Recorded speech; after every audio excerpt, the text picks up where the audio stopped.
Welcome to AI Tools for Practicing Lawyers, practical, no-nonsense guidance to help attorneys put AI power to work in their practice right now. Hello, and welcome to a field note episode of AI Tools for Practicing Lawyers. I'm delivering this while Heather is on a much-deserved vacation. She'll be back next week, and we'll record a whole new episode. But today I have a confession. It's 2022, and this amazing tool has just hit the scene. It's called ChatGPT. And supposedly it could do all these amazing things for free. So, of course, I downloaded. I'm an early adopter in most technologies. I take a look at it. I'm not quite sure what to do with it. And one day, I get hired by a client who owns a home with his spouse, and they own it tenants by the entireties. They're a little nervous that they might lose the house in the bankruptcy that we're going to file for them. So I explained, no, it's tenants by the entireties. As long as you and your wife don't share creditors, you'll be okay.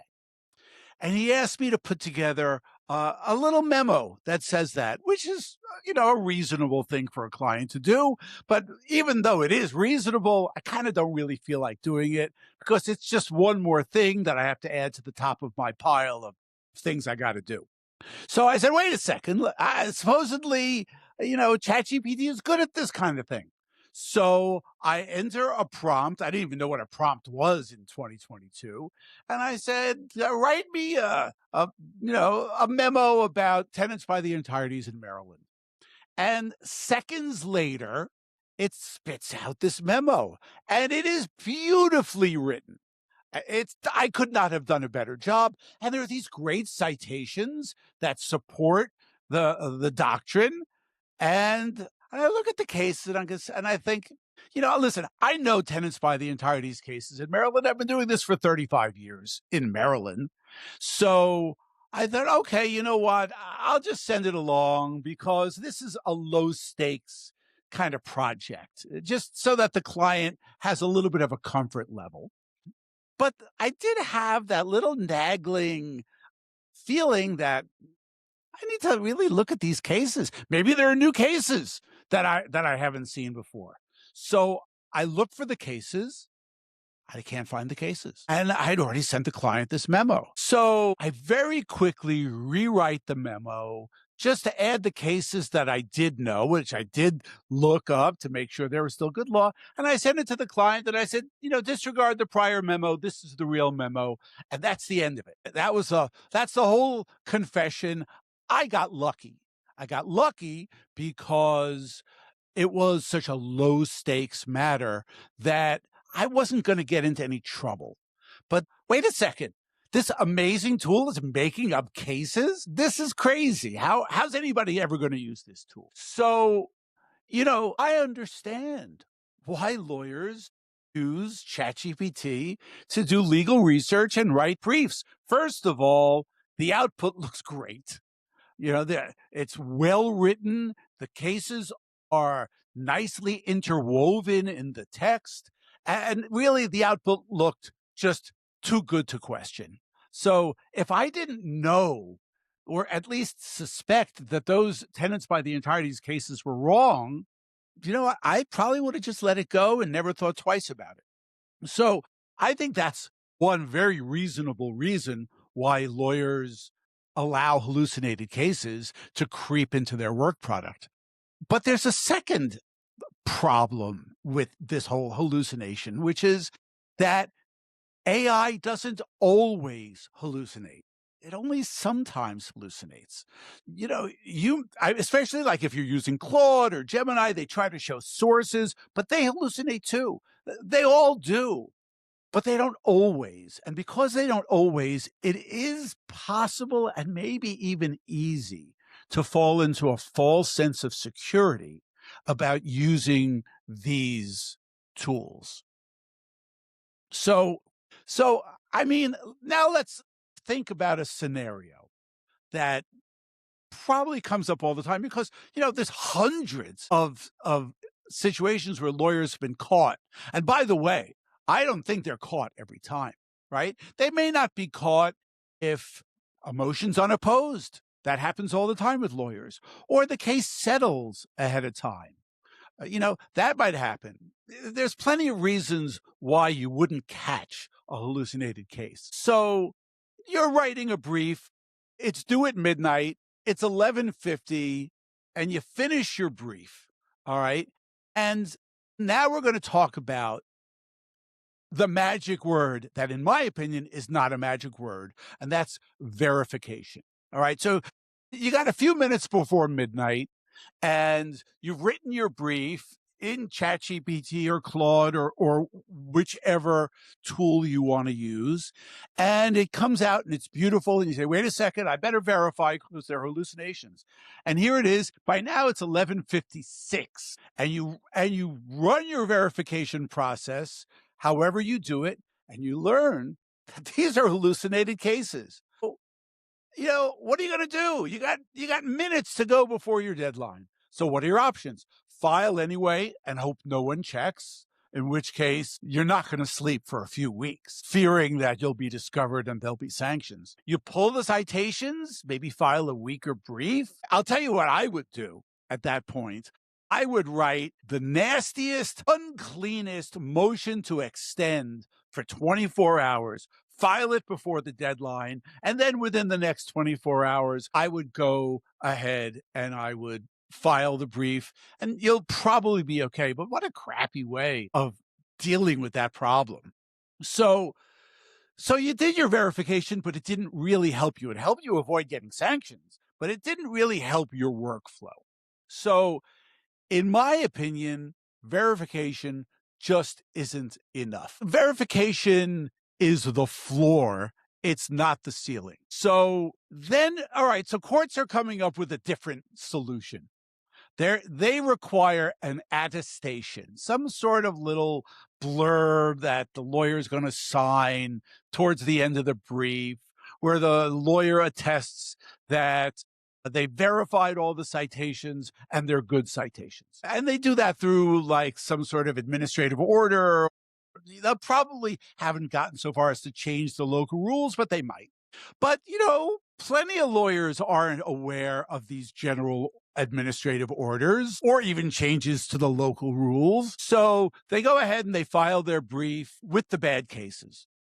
And the clerk, this is done by online, ECF or whatever, your state court online process is. The court kicks it, says, no, this is a deficiency because you haven't signed the attestation.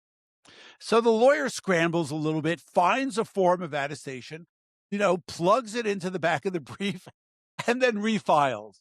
And then the clerk sees that the attestation is there. So the clerk says, okay, I'll accept that document for filing. But the lawyer hasn't changed anything. All they did was add the attestation because that was the deficiency. They fixed the deficiency. And now the document is in the stream of court filings. So then what happens? The judge or the clerk of the court looks and sees, all right, the attestation is there. They don't double check. So maybe the other side doesn't double check because that happens too, right? Lawyers trust other lawyers' work product, or, there's a string site and the string site contains some hallucinated cases. Lawyers, they're not going to read the string site especially if it's legal doctrine that is well known. You're not going to check those string sites. So then there are contaminated cases in the court flow, and the attestation failed. So to me, that's not the answer. And at least two cases. I'm going to put these sites to these cases in the show notes, at least on the website. At least two cases, the judge, probably the judge's clerk, adopted the brief of the prevailing lawyer and just planted it back into the opinion. And so the opinion is now contaminated with bad cases. So this is what happens, and it goes up on appeal, and then the appellate courts get really upset. And there are cases where lawyers are sanctioned $5,000, which, in my opinion, is excessive.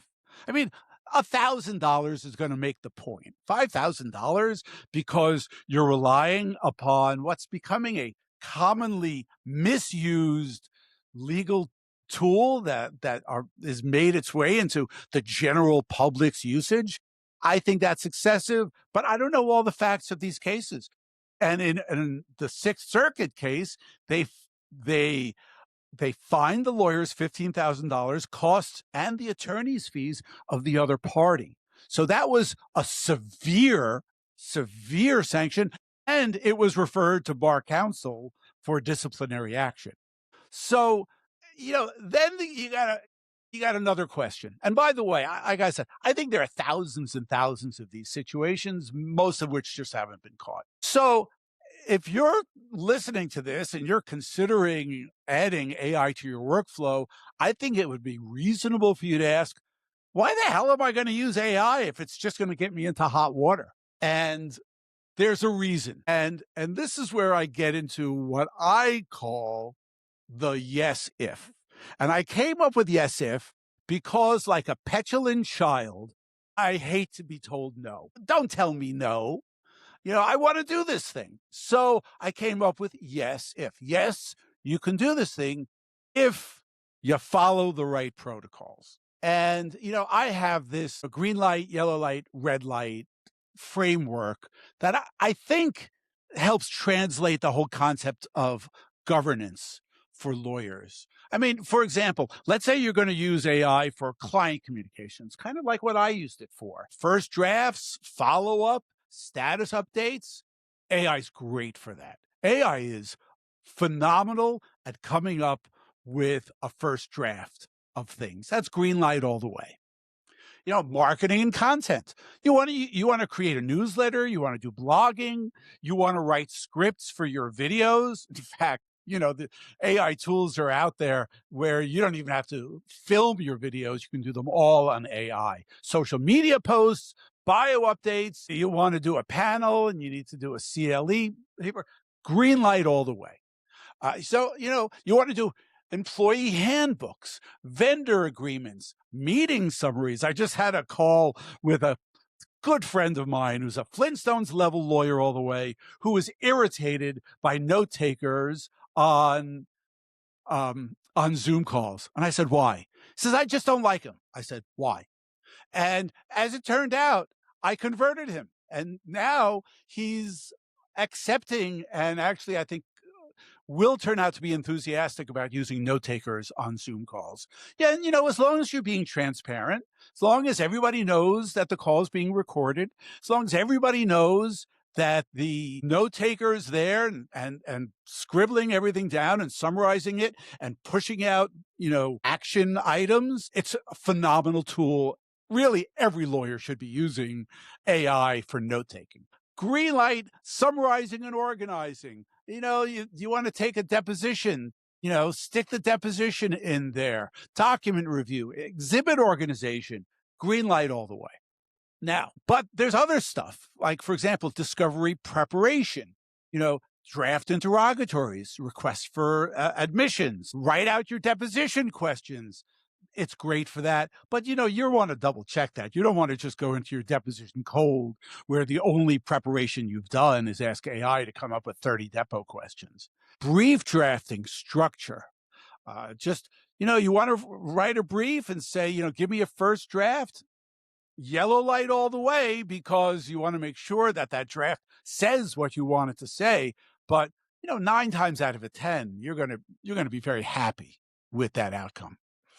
Now, red light, case citations and filings, for sure, that's red light. Red light, if you've got a consumer level version of ChatGPT, which is like the free version or the $20 a month version, same thing with Claude, same thing with Gemini, you don't want to upload confidential client data, because all 3 of those tools do use your inputs to train the language module for future uses. That's why you probably want to go up a tier to a slightly more enterprise version. I mean, it's $50 a month instead of $20 a month. You don't want to upload client personal identifying information to a consumer level AI tool.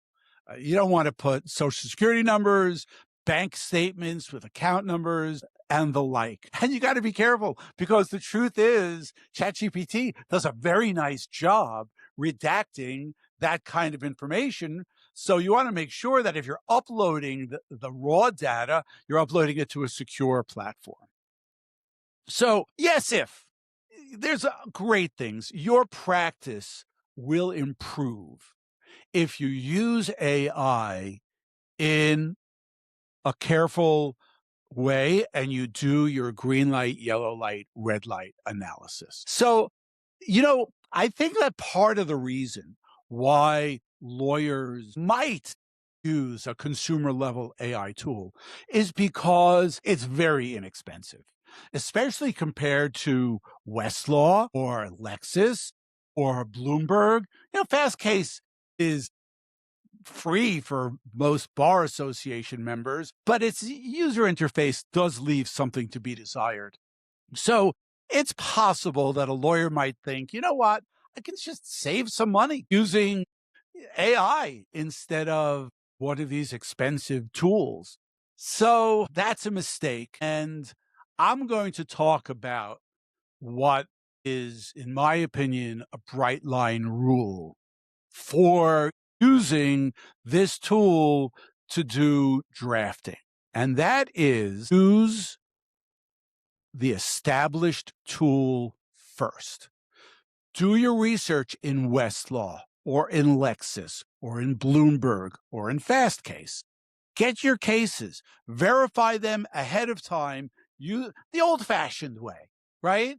You can dip your toe in the Flintstones water again. It won't kill you. Then take your verified cases, upload them into your consumer tool at this point, and tell the tool in your prompt that you want to constrain its analysis to only the authorities you are uploading and no others. Because even if a tool has access like to a state law database or through Cornell or something, just because they have it available to them doesn't mean that they use it. They could still hallucinate even though they have access to the proper tool. And why they hallucinate is beyond the scope of this field note. Just know that they do hallucinate. If you do your legal research up front and you've got your citations verified, I think you'll be very happy with the first draft that the AI tool spits out. Now, you're still going to have to redraft that. You're still going to have to add and organize. And you know what you could do is you could print it out, handwrite your own notes, 20th century style, scan them, and then upload them back into the tool. And the tool will make your handwritten revisions for you. You may have to do a couple of iterations, but it will elevate your work product. And to me, it's not negotiable. You've got to use an established, credible legal database. Either use it or, if you're going to use AI and you don't want to use this workflow, make sure that the tool you are using is connected and will draw from established legal databases. There are plenty of them. There's Harvey, there's Lagora. There are plenty of them out there that do that.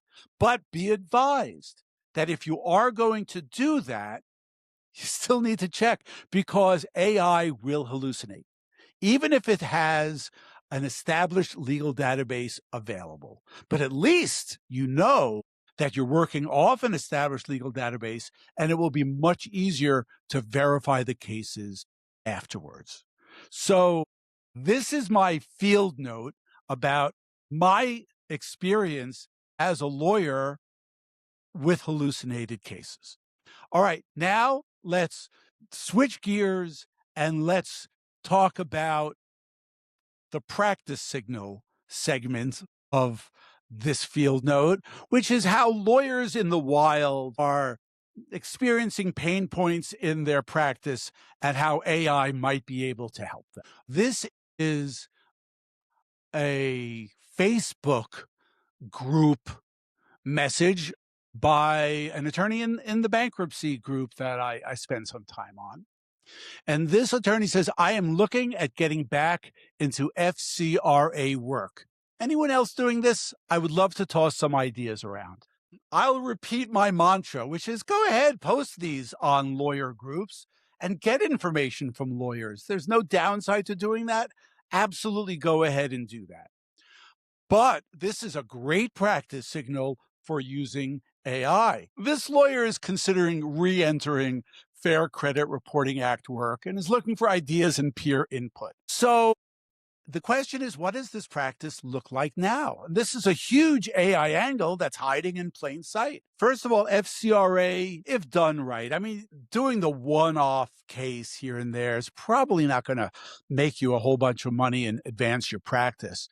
But if you have some high volume, AI is perfect for that. If it's document heavy with credit reports and disputes and letters, AI processes those documents. There's pattern recognition. I mean, you're talking about fairly form type of complaints and motions because it's a very refined niche area. There are repeatable processes. I mean, you could absolutely do this on the Flintstones level, which is where you manually review the credit reports and all the handwritten documents, et cetera. You could do this on the Simpsons level, where there's some automation, like templates or intake forms, maybe some CRM tracking. You could do some outsourcing or admin support, or where this is going, which is Jetsons level all the way. AI-assisted credit report analysis, automated issue spotting of trade lines and inconsistency, AI-generated dispute letters and complaints, intake bots that pre-qualify cases instantly, pattern detection across multiple clients, mass litigation insights. You know, in other words, FCRA could become a highly systematized, semi-scalable practice. So my real takeaway is the post isn't just about FCRA. Lawyers are looking at familiar practice areas and asking, can I rebuild this using modern tools? And the answer is yes, you absolutely can, but only if you rethink the workflow, not just the law. So I'm gonna use this for my Flintstones, Simpsons, Jetsons level up tips that I like to have at the end of every episode. For Flintstones, so if you've been listening to this podcast at all, hopefully, even if you self-sort into the Flintstones level, you know how to get into one of the free level tools and just type in, give me 300 words and 5 bullet points on how to get back into FCRA litigation in 2026. That's it. That's the Flintstones level. And then look at the output and decide, okay, this works for me, full speed ahead. Now, if you're on the Simpsons level, build a simple intake form. Use ChatGPT or whichever tool you want to summarize a credit report and draft a dispute letter. That's it. That's all you're going to have ChatGPT do, but it's enough to get you started on some cases. Now, if you're on the Jetsons level, create a repeatable pipeline. Your intake, AI analysis, issue spotting, draft the dispute and the complaint, store sample credit reports plus successful pleadings in a structured folder, use AI with strong context. You know, you've got those old cases, you're getting back into the practice area. Use those to generate higher quality outputs. And I think those are great tips if you want to get back into a practice area to help AI jumpstart that process. I hope you've enjoyed this episode. By the way, Claude seems to think that I should be putting a call to action at the end of these episodes. I haven't done it yet. So to make Claude happy, I'm going to do it. If you find this content or any of the other episodes useful, go ahead and share it. Talk to other lawyers in your firm. Have them listen. In any event, we will see you next week. Heather will be back for another episode of AI Tools for Practicing Lawyers. That's it for today's episode of AI Tools for Practicing Lawyers. Thanks for listening. We'll see you next time.